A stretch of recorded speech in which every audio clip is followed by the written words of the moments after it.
so y'all better catch. I got big dreams, you walk talk, when I walk, that's that big drip. Ay, when I slide down your block, now they pissed off, like I really give a oh. I got big sauce, so y'all better catch up.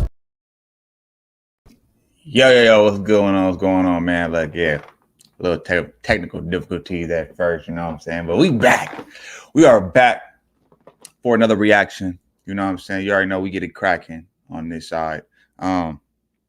Yeah, my bad, y'all. I was supposed to drop some shit yesterday, and I ain't gonna lie, I was burnt out. Needed to get some rest, you know what I'm saying? Sometimes, you know, health is better. Health is important. You know what I'm saying? You got to get your rest and your sleep and all that, you know. Hold on. Yeah, you got to get your rest in, bro. Like, or else you're going to be out here like a zombie, you know. That shit is important. Did I say rest or health? I'm probably tripping. I gotta get focused, y'all. I gotta get focused. Yeah, man, but without further ado, look, we ain't even gonna talk too much. We're just gonna get straight into the reaction. Make sure y'all go ahead, like, comment, subscribe to this channel if you haven't already done so. Hit that notification bell. Let's get cracking. Let's go. Reggie Gumby Cole was still in grade school when he moved with his mother and siblings from Louisiana to Los Angeles. They shared a two-bedroom apartment in the Death Alley section of South Central, a dangerous strip in South Central that has the highest homicide rate in the county. Hold on, as a child, he idolized his older brother. Fuck, why do they keep on doing that? Like, come on, bro. Welcome to Hood War Stories. In this episode, I'll be discussing the life of Gumby. Reggie Gumby Cole was still in grade school when he moved with his mother and siblings from Louisiana to Los Angeles. They shared a two-bedroom apartment in the Death Alley section of South Central, a dangerous strip in South Central that has the highest homicide rate in the county. As a child, he idolized his older brother, who's from the 9 Deuce Hoovers, the local gang that had their neighborhood in a chokehold. Reggie's older brother would protect him from the neighborhood bullies. Growing up, Reggie was described as a niggas was swole back in the day, bro. Like, damn, hey, you get knocked as clown, right, an animal lover, and a good friend. His older brother was a few blocks from home one night when he was shot to death at the age of 15. Reggie was 10 years old. When his older brother died, Reggie inherited his friends and his enemies. He also took on his brother's gang name, Gumby. He dropped out of Manual Arts High and spent the next few years floating, partying, and selling drugs. By 1994, he was selling crack at the motels along Figueroa, with a pistol tucked in his jeans. He occasionally bumped into his friend Obie Anthony, a fellow 9 Deuce member who also sold drugs down there. Up to this point, Gumby had never been in serious trouble, but that all changed after the night of March 27th, 1994. Felipe Angeles had gone out for beers with his two friends Victor and Luis when he asked to stop at Johnny's house to see a woman named Melinda. Johnny's house was a brothel that was located on 49th and Figueroa Street, ran by John Jones. This pimp/ex-felon ran an efficient operation. He managed to schedule up over 20 working women, firing those who would later cause trouble, and provided amenities like condoms and packs of cigarettes to his customers. Felipe was 29 years old at the time and had recently came to LA from Mexico, where he had a wife and 4 kids, and found work at a factory attaching cloth covering to stereo speakers. So that night, Felipe was looking to have a little fun. He walked up to the locked door and asked to see Melinda. The man standing guard said that she was busy and to come back tomorrow. As Felipe returned to the car where his friends were, 3 men accosted him. About 10 seconds later, 5 to 7 8 gunshots rang out. By the time detectives arrived, Felipe's body was cold dead in the street face down. He had been shot once in the back. His 2 friends were at the hospital being treated for their injuries. Victor was struck in the chest and ankle, and Luis was shot in his legs. Both survived. Their blue Mazda was shot at least once, and a bullet had shattered the windshield of a car parked on the street. And I can almost guarantee you that probably wasn't even a they was probably just on that car, you know, because that's how it is. That's how it is. Like if you're from the ghetto, you know what I'm saying, or you know you got or you know about like the gang life and shit like that, or you know from band members and all that type of shit, right? One thing, it ain't good to be like they be on the cars, you know what I'm saying? So for y'all that come out to LA and especially LA, you know, you stay in the tourist areas, because when you go like the ghetto, yeah, you might not think that they watching, but they be watching you. They be on every car that pass by, you know. Stay on the main streets. Don't take them back streets and all that type of shit, because 9 times out of 10 you going through somebody. I mean, regardless, you're going through somebody's hood anyway. But yeah, they be watching them cars, bro. And if they think that you a threat or you kind of seem iffy, they gonna shoot at that car. First, detectives had little to go on, but weeks later, a tip led them to Gumby and Obi. The two were in jail when they learned they had been charged with murdering Felipe. At trial, they insisted they were innocent, and their defense attorney argued that they were home hungover after drinking heavily the night before. No physical evidence connected the pair to the crime. The prosecution's case relied almost entirely on eyewitnesses who identified them as the shooters. John was a star witness who said he was sure that they were the men he saw. The verdict came back guilty on all counts. Gumby and Obi were given life in prison without the possibility of parole. When Gumby first got to prison, he made an effort to be a model inmate. He made his bed every morning and was always prompt for count. Calipatria was often described as a money prison. It was swarmed with unchecked violence, and drugs were rampant. Eddie Clark, also known as Devil, was a shot caller among the black inmates at the prison. He was also a respected elder in Gumby's old gang and neighborhood. 2 years after he entered prison, Devil fell in love with a correctional officer at that prison. When she quit her job, she would visit Devil and supplied him with PCP-laced cigarettes that he sold to other inmates. Devil also manufactured vast amounts of an alcoholic brew he mixed up while working in the kitchen. As Devil's substance abuse worsened, he became excessively violent and sexual with other inmates. Wait, whoa.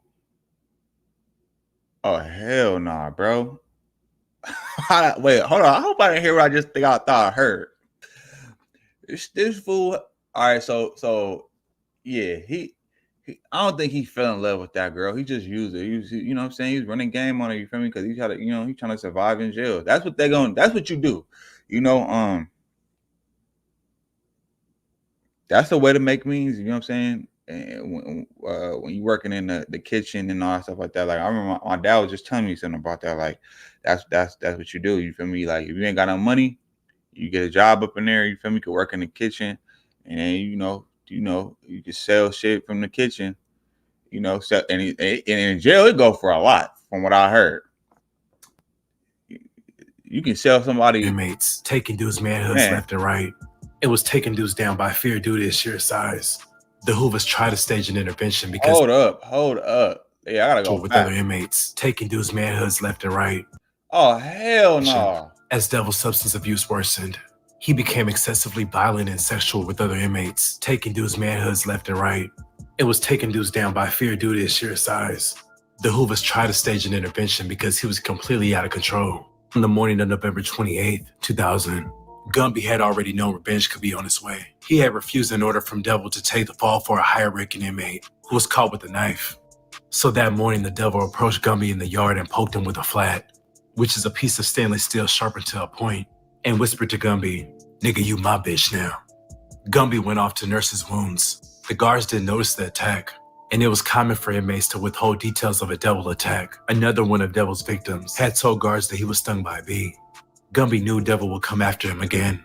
Gumby then dug up a knife from the yard that he fashioned previously and hid it in his pants. Minutes.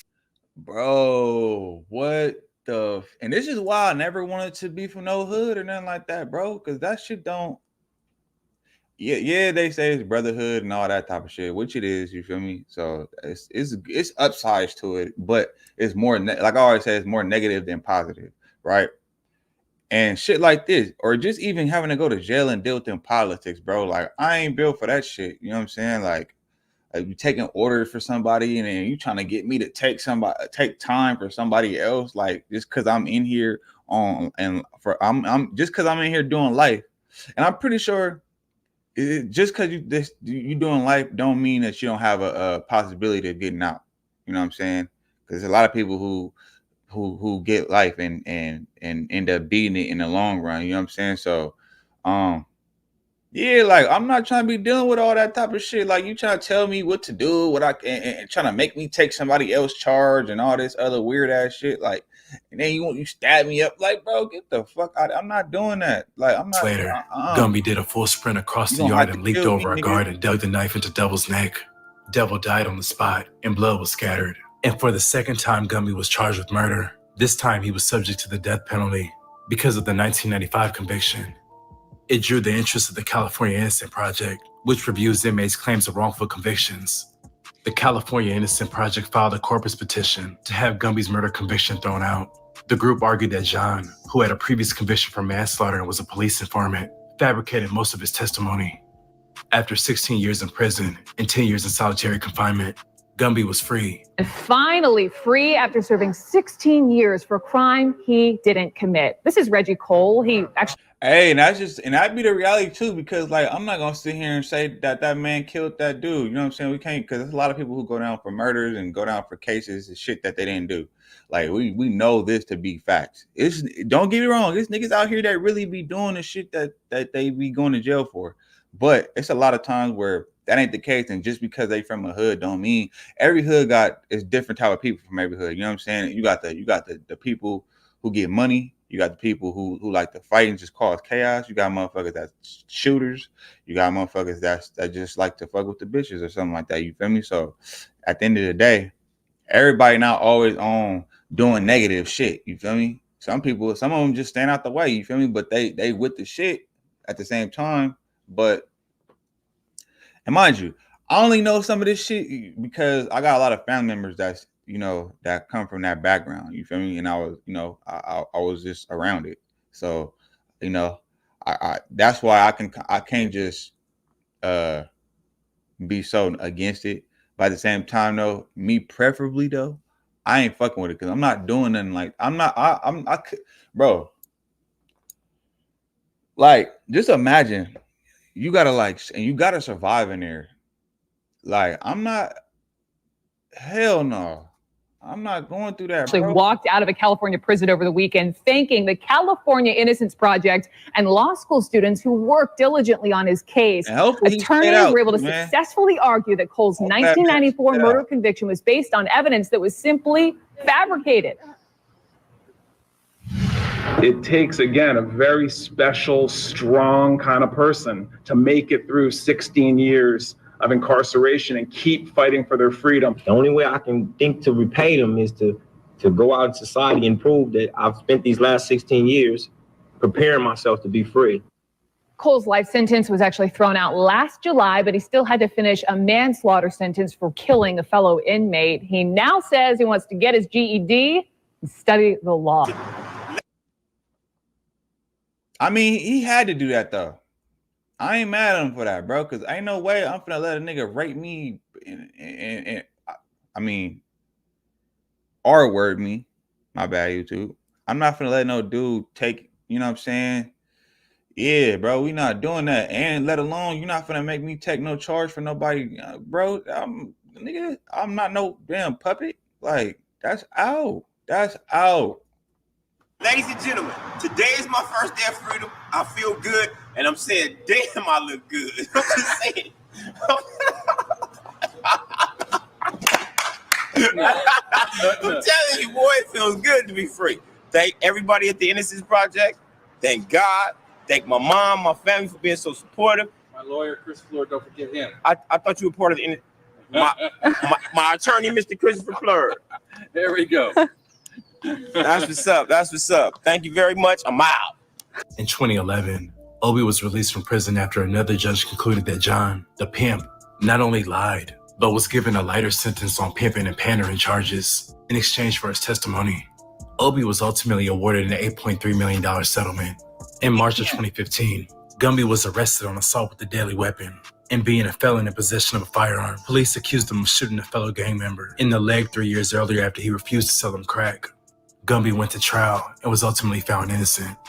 In 2017, Gumby was awarded a $5.2 million settlement from the city of Los Angeles. These days, Gumby is living comfortably and still goes back to his hood and hangs with his gang.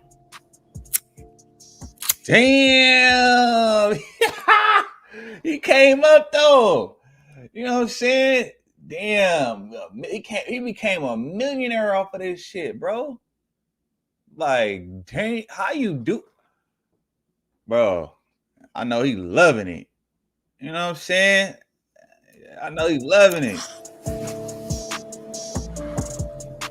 But I wouldn't even want to have to be in that position in the first place, bro. To even have to kill nobody. You feel me?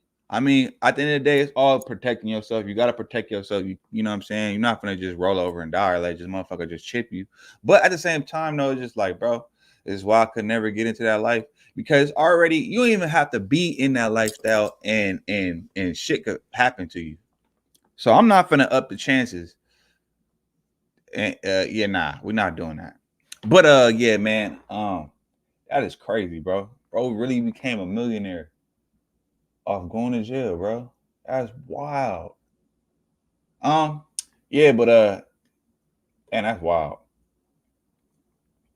Hey, shout out to him, man. May he stay out of jail. Hey, jail. I don't think no man should be in jail. You know, unless you a P. When I say P, I mean pedo, or you are R word, or M word. But with that being said, man, I'm gonna get at y'all on the next one, and make sure y'all pull up. Make sure you leave a comment. Let me know what y'all think. You know what I'm saying? And if you are new to this channel, make sure you go ahead and hit that subscribe button. Because every time I look, y'all motivate me